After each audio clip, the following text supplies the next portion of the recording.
Those of you sitting in the South Africa, Mzansi Afrika desut, imaginative that it's a Christian country, you're naive. Tell me this. How many of you, show of hands, alright, are Christian in South Africa? If you're from South Africa, you're Christian, right? You call yourself umzalwane wanabatu.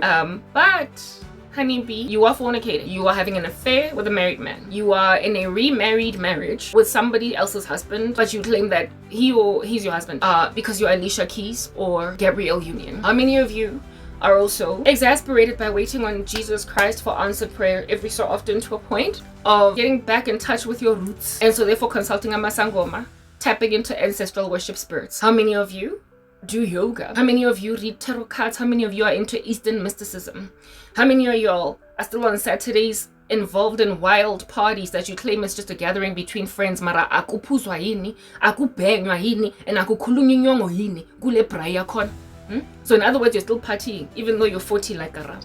Since I'm really busy, ayoba to secular music. Not all secular music is crazy, mara you are listening to secular music that is crazy. That's just what I'm getting at. It's not a good old-fashioned secular song like I see trees are green, red roses too, I see them bloom for me and you. And I think to myself, what a wonderful world. I'm not against secular music, but there is some of it that you must just throw out the dustbin.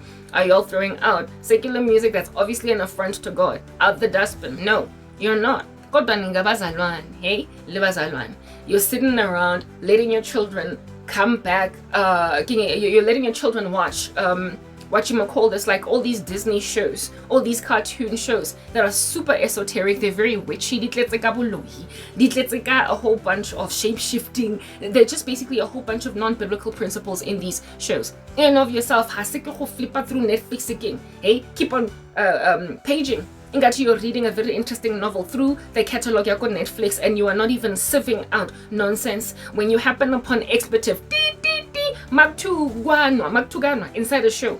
You're now on Netflix, you don't turn away, you don't get out, you just say, ish son, I wish there wasn't so much swearing, but you write it out. How many of y'all are living such crazy, flaccid, fluffy, compromised lives, albeit calling yourselves Christian?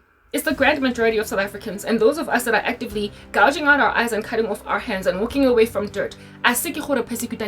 Nina 40, angina mpilo, angina ndoda, angina nothing. I am persecuted, I am pelike by YouTube, lankutwa, because I'm a real Christian. That's why the rapture is happening, because fake Christians outnumber us by a violence.